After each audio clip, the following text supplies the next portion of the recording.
status quo, we think that sufficient force is needed to compel them to act in a particular way. I'm going to argue in extension how we better ensure a unified effort in the system of governance to acknowledge the fact that oftentimes policies overlap one another and there is a blur in the way in which we approach public and private sectors. But before that, a point of clarification, ladies and gentlemen. Closing government will concede that at some point people who are true and good are sacrificed and punished in this particular regard. But we will also acknowledge the fact that in the long-term calculation of how we view market interests and how we better ensure security within the way in which the framework of the country operates, we think that these individuals will still be protected in a larger grand scheme of things, right? Really? So, firstly, how do we envision the model to work from closing government? No, thank you. We're okay with maintaining base salary differences, ladies and gentlemen, to ensure that interest can still be cultivated, to ensure that people will still want to come into your country. We will adopt the standard of annual variable component that is applied in countries like Singapore, where your salary can fluctuate up to a point, i.e., you can get 50% bonus, you can get 50% cut. But the way in which we attach these particular variables is dependent upon the priority that the country presupposes itself upon. So production is a priority, that we will utilize the production manager index, which is specific to that particular industry in terms of how we prioritize production. We also have to acknowledge the fact that in economy right now, decisions are often made by both ministries as well as GLCs, ladies and gentlemen. So mandates don't often come from specific industries because the framework encompasses both public and pseudo-private sectors to ensure that decisions are both calculated upon one another. Sit down, I don't like it when you tackle, you know that. Firstly, let's make a comparative between this policy and the sort of check and balances that opening opposition supports in status quo. We have to acknowledge the fact that right now, how do you hurt individuals the most as contended by opening government, but will be clearly framed in closing government, is that what is immediate and what is most proximate to ensure that I will react and act in a particular way. We will have to acknowledge the fact that other check and balances that opening opposition supports in this debate often operates on a sporadic basis that takes at least once every 4 to 5 years. It requires an election, but it also presupposes the fact that this often operates on a reactionary basis, which means that the rakyat on the ground right now are already sacrificed at the point in which you are utilizing your check and balance. Therefore, we also argue that the check and balance doesn't account for the fact that sometimes when people screw up, they might not have any intention to come into power again or still run from office or want to run for that board of director position, which means that oftentimes people can just plausibly deny the fact that I've done enough and I've been punished or removed from office without acknowledging the fact that something was done when I was in this position of power. We also argue that there's no absolute line between the public and private sphere, ladies and gentlemen. We think that this already happens at the point in which you allow for political lobbying to exist. We think it is far more likely that you create a world in which they are more aware of other policies that impact both the public and private sector at the point in which you tell them that there are other positions that exist outside of the vacuum of your corporate world as well as your ministry, ladies and gentlemen. So, how do we ensure a unified effort in the system of governance? The contention of opening opposition is that you have to be able to individually care about your specific industries. We disagree in totality. Number one, at the point in which you are elected or appointed into a position of power, you already collectively agree to be accountable to the people because we recognize that there is a degree of responsibility that is extended a lot higher than any other individuals. We regret the position that exists within status quo, that there is a presumption that there is diverse interests that exist within the public and the private sphere. Just because you are from the Ministry of Defense does not mean you ought not to care about things like environmental policies, ladies and gentlemen, because oftentimes that there is an ability for you to create a position of where it overlaps with one another. We will argue that this sort of presumed interest or diverse interest created a silo mentality that I will always look towards my own and my kind and never give a regard to any other individual. What we think this policy does from closing government is that it breaks down the glass in which we acknowledge the fact that we ought not divorce one policy from another, ladies and gentlemen. We think that oftentimes indicators often can overlap with one another. For example, if you are from the Ministry of Mining, which placed Linas in Terengganu, for example, no thank you, which caused some environmental degradation, the Ministry of Development and Finance and Growth need to start acknowledging the fact that environmental degradation often has an impact on my economic policy and my economic growth, ladies and gentlemen. Or if you are from the Ministry of Finance and Labour, you need to be more proactive in acknowledging the fact that the Education Ministry is responsible in the policies in creating labor forces that will later be responsible for, ladies and gentlemen. The comparative on the debt of the house is that people often don't give a shit about other ministries or other corporations because they don't see the interest being given. Or they plausibly deny the position and say, this has nothing to do with me because I care about national security and nothing else. What we achieve is that we force them to adapt to the change and force them to promote concrete key performance indicators to ensure that the state is operating at its optimum and maximum position, ladies and gentlemen. We tell them and we force them to stop making unaccountable promises that make people suffer. I'll take closing. Just a clarification. Is inflation always bad? And can you give us a definitive answer as to when inflation is bad? Okay, inflation, when it's too high, it can be a bad thing. When it's too low, it can also be a bad thing. At the point in which ministries come together and acknowledge the fact that policies can overlap with one another is when it ensures an optimum position of inflation, ladies and gentlemen. That standard is a lot better. At the point in which we don't operate on a vacuum, no thank you, sir. So what happens right now is that when we utilize indicators, especially to specific industries, things like the Environmental Sustainability Index, things like the IP Commercialization Index, what this does is that it forces ministries as well as corporations to acknowledge the fact that sometimes my policy may detriment another entity, and at the same time it is reciprocal position when their policy can detriment mine, ladies and gentlemen. What we do is that we are likely to create a sustainable and stable overall growth that tells the government to cooperate with corporations to allow for you to manage the growth in which your countries are going right now. What we do is we strike a balance. So at this point, you're not pushing too far in how you engage in like dealing with specific industries, for example, unemployment, but at the same time, you are doing enough to ensure that you are catering for individuals. We think we better ensure security at the point in which people feel confident enough that people in positions of power are taking it seriously and acknowledging the fact that divested interest isn't specific or exclusive to one particular vacuum, but to ensure that it protects all individuals, ladies and gentlemen. Closing government is the only team that is willing to acknowledge in this debate that we ensure sustainable growth across all spectrums, and we force individuals to acknowledge that some differences can mean benefit to society. I've never been proud of the proposal.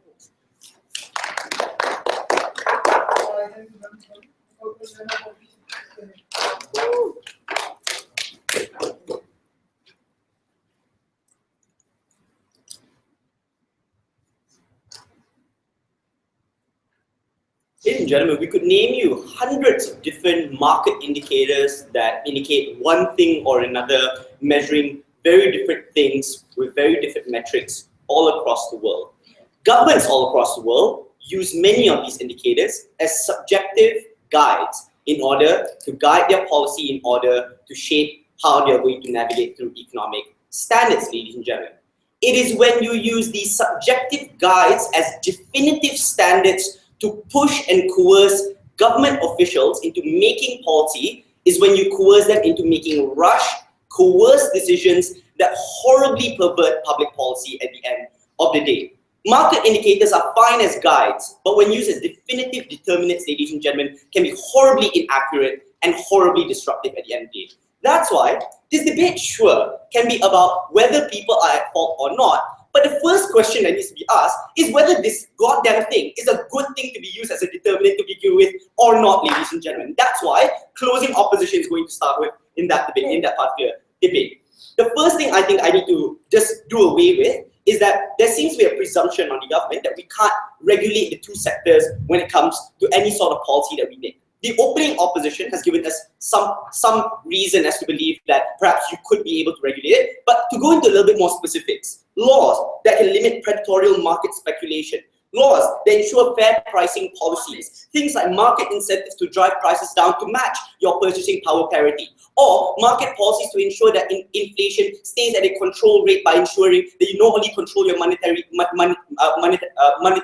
outflow, but also inflow as well. These are all things that governments are able to do, whether it be corporations that are controlled by those policies as well, to ensure that not only market speculation happens, fair pricing is also good in terms of making sure that people are not fucked over at the end of the day. So all those things are things that people already do, and there's not a single country in the world that actually tells their politicians that you literally are beholden to these subjective guides in order to do those jobs, ladies and gentlemen. So now I'm going to go on to the actual debate in regards to why is it a horrible idea to use these inaccurate measures in order to force people to make decisions, ladies and gentlemen.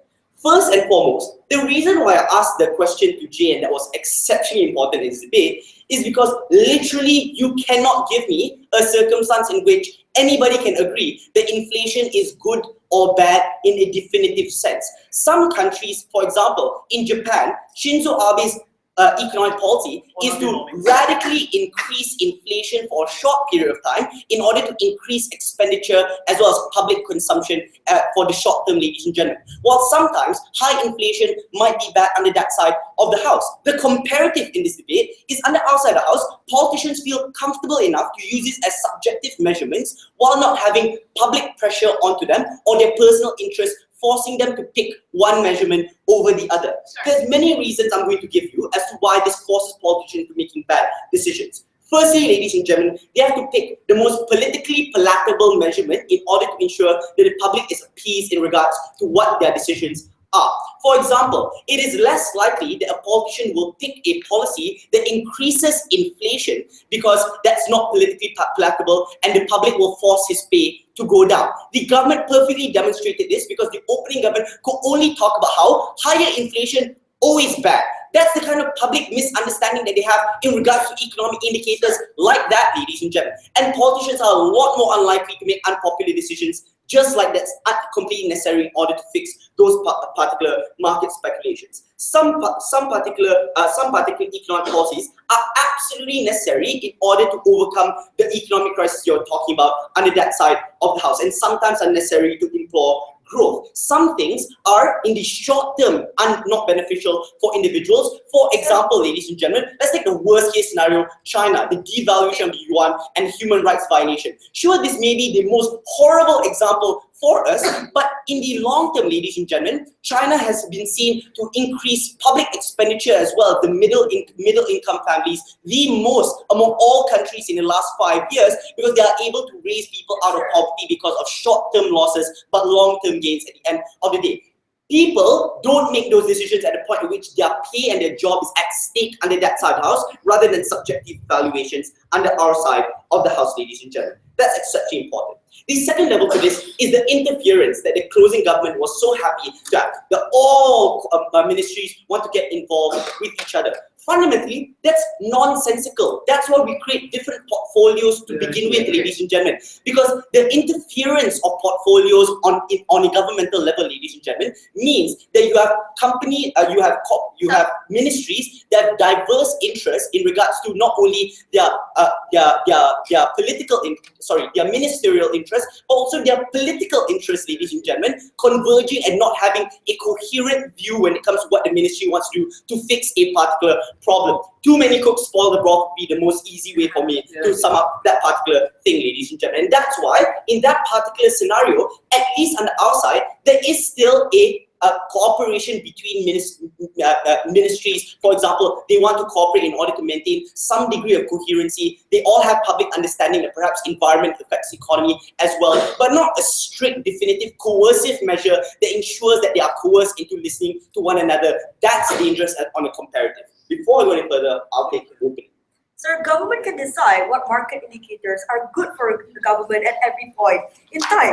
But that means that there's a standard in which people can hold the government accountable for. What you are relying on side closing opposition, is the fact that economic exceptions like China and Japan will prevail during unaccountable Did you just listen to that? Governments can choose, and that's the problem. You have to choose whichever selectively picks and which one is convenient to you and what's most politically palatable at that particular point in time, and it doesn't even reflect accurately on whether or not it will help your economy in the first place or not, ladies and gentlemen. That's why it was exceptionally out of time, and that is why it's exceptionally important in that particular scenario to not coerce individuals into a position where they have to choose at the end of the day, because picking one or even 5 out of the 1,000 that's available is bad practice when it comes to governments in totality, ladies and gentlemen. That's why you need to engage with the fact that it's not about picking 1 or picking 2 or picking 3 or picking 5. It's about picking at all and limiting yourself from being able to subjectively evaluate all indicators under that side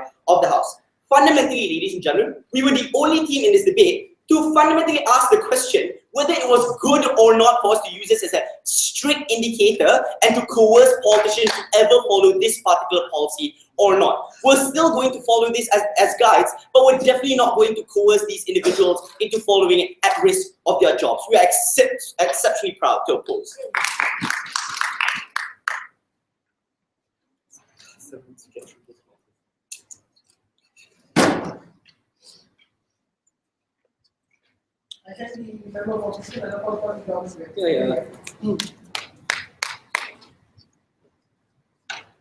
Yeah, begin.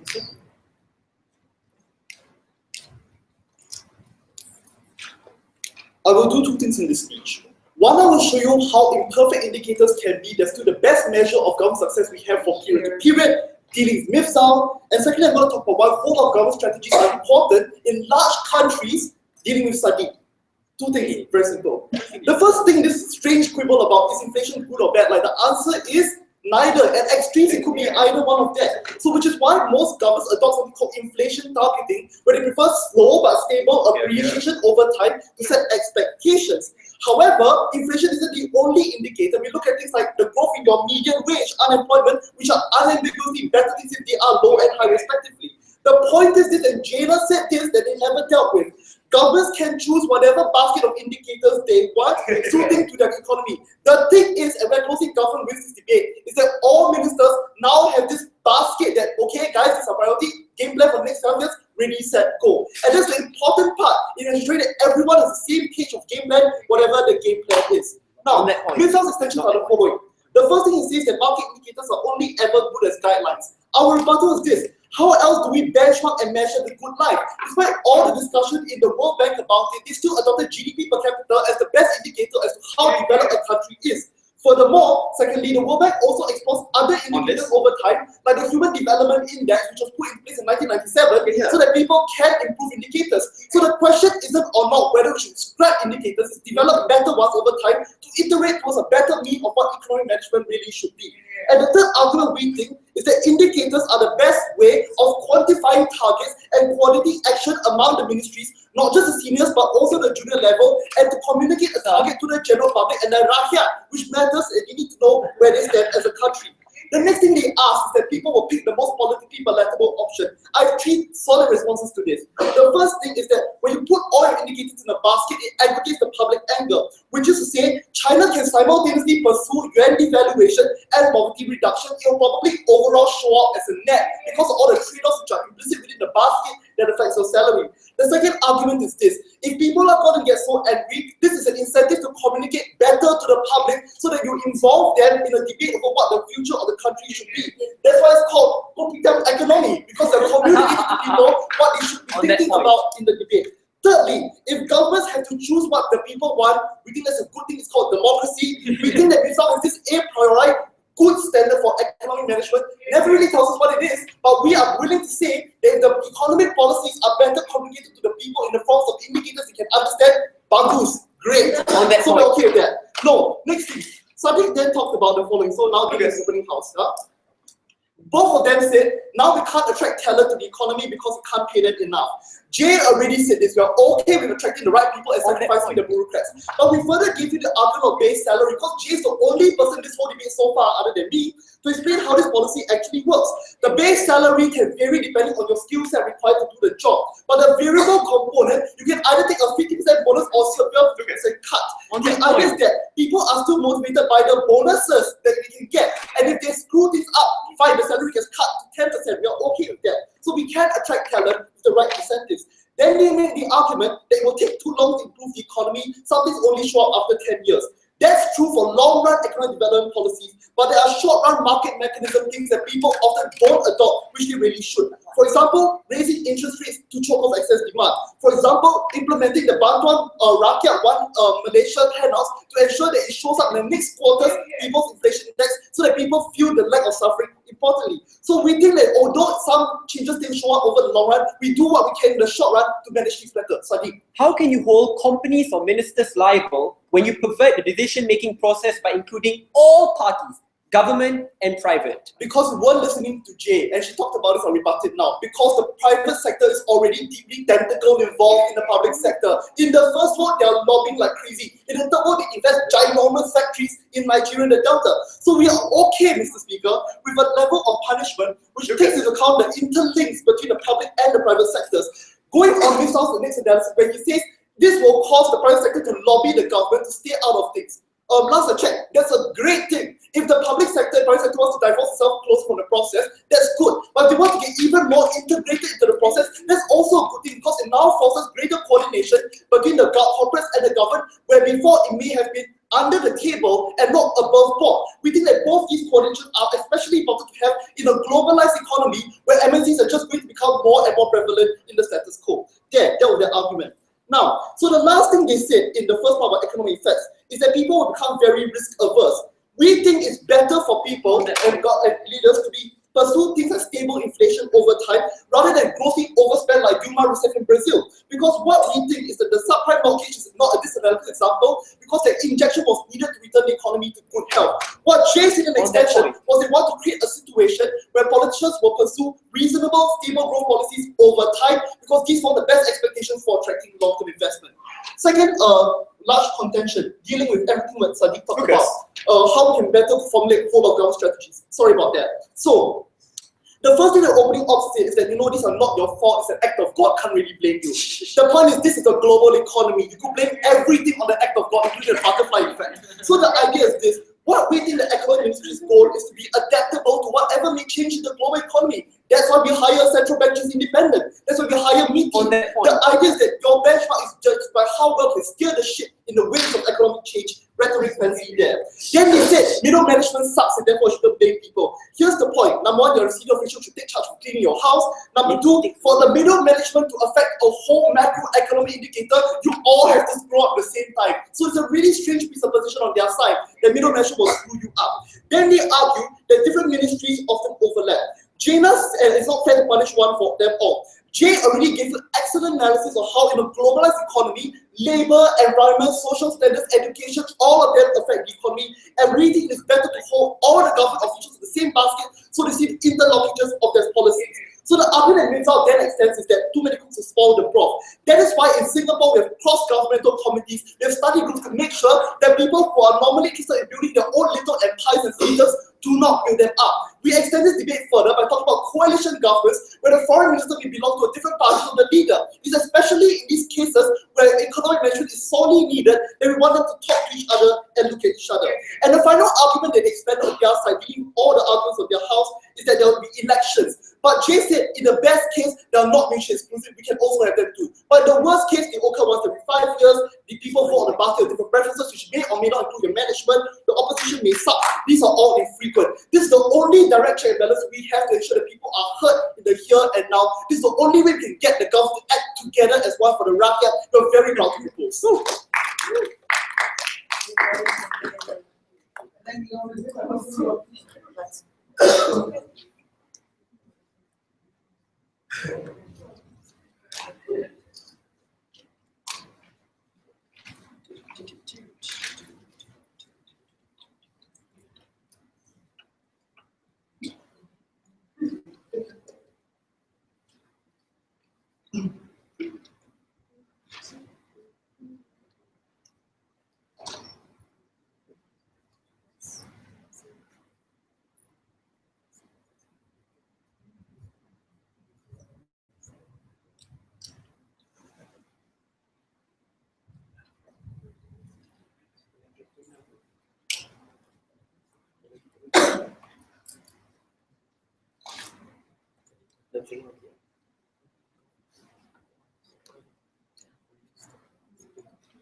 Woo!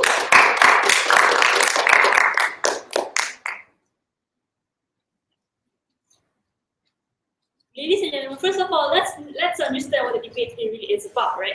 Firstly, it's about the economic impacts that when you use market indicators as the very sole determinant for your policies. what we had so far is that whether or not this method will lead to good economic impacts at the end of the day. Firstly, I have few responses to CG. Right? On the first part of his speech was that okay, inflation is neither good or bad. That's exactly what he said, Mr. Speaker. That shows that they're free realists that will tell you that inflation, that market conditions aren't exactly predictable and they are fixed at a very particular time. We feel that you have to choose. That the reason why you have to choose is because that there are so many kinds of indicators in the market that you have now.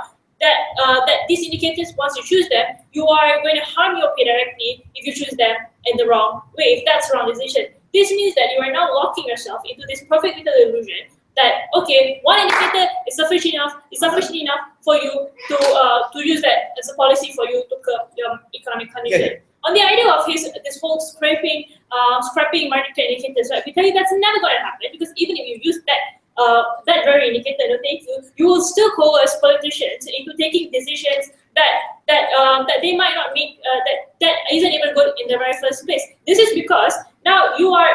This is because their very pay as well. No thank you. Sit down. Their very pay as well is being beholden. Is being beholden on them because they are now using that market indicator for them to solve the economic problem. Under our side, what we'll tell you is that we give these politicians to still use these guides, but only as use these indicators, but only as guidance for them to be able to ensure what really is good for the economy at the end of the day. No, thank you. We'll tell you why is beholding to a perfect basket of indicators will prevent changes from happening, and so how it will also prevent you from being flexible to curb your market conditions, right? Because the only benefit that you will get from CG was only this, right? It was only about coherency. The only benefit is that you can always be on the same, that everybody can be on the same page with the future. But on the long time term, we'll tell you, Mr. Speaker, is that before this, we thought GDP was good. GDP was great for good growth of economy. But then we realized GDP isn't really good, and that now wealth inequality becomes an indicator of how much a country can grow within that particular time. Conventional economic wisdom, Mr. Speaker, changes all the time. That's why, no thank you. That's why we have to understand that inflation can happen at any time, at any point of the day. No thank you. Next, what they said, we have also stated, what they said also was that now you will need people to communicate because politicians cannot make proper decisions. We'll tell you that very argument doesn't respond to your argument when we have talked to you about that you are now coercing politicians into making that very decision, right? Government is so short. We believe that government is so short-sighted when they tell you that sure, let's take this indicator, and because of this indicator, we can solve this. We can solve inflation, for example. What we say is that you are now creating a perverse incentive for politicians to employ a stopgap measure, right? This is important for you to understand because politicians will definitely make decisions because now that their pay is directly affected by the market as well as the decisions that they make before issues. Yeah. So on both sides, we are trying to aim for some standard and some indicator. It's just that on our side, we compel them to follow that indicator, whichever which the government decides is better for them. Why on your side you have any effectivity and any accountability? Sure. Yeah, we do. At some point, we do may possibly coerce them into choosing that decision. But what differs from their behavior of choosing that is that you don't hold them accountable for that very decision that they make. That's why I'll move on to my first issue: whether or not whether or not market indicators are good, are even a good determinant for you to measure your economic policies in order for you to curb your economic conditions, right? Thank you. The first thing they have to say was that by having these indicators, because now you know that because by having these indicators, you now know that what kind of loopholes that you can find, and what kind of measures that you can take to cover these loopholes, that you cannot prevent inflation from never at all happening at all. We say that's terribly wrong on their side. What we say now, that will never happen, and that's wrong, and because market indicators are not good, are definitive measures to see whether a policy that you're implementing is good or bad. We'll tell you, market indicators are only good to serve you as a guide. For you to refer, for a politician or policymaker to refer to in making a policy, in making a policy. However, market indicators will never be good determinants for good policies because of a few reasons, right? Firstly, sure, policymakers can use market indicators for them to be able to know what kind of things that they need to solve, right? But how, the solid answer for you to be able to curb inflation, you will never get that because inflation is a phenomenon, it's a situation whereby sometimes it can be good or it can be bad. When you have low inflation, sometimes it's good because now that prices, that the general prices are people friendly, right? That you have increased purchasing power by the people. But it can also be bad because now corporations can easily invest in a particular area, right? That you now affect the profitability of the country. Whereas inflation could be good when the economy is unstable because now people cannot buy. But now inflation might also mean that it's friendly to businesses, right? Because now you can attract countries who can attract lucrative values to your economy on their own. This shows that inflation is a phenomenon that can also happen at any point of the day. This also means that indicators are meant to be interpreted, Mr. Speaker. Because now when you have when you can curb economic conditions using that indicator as a determinant, politicians are now tied to the indicator, which will then lead to even bad policies to be implemented. Following this indicator as a physical factor to solve every problem is a step the government should never take on their side.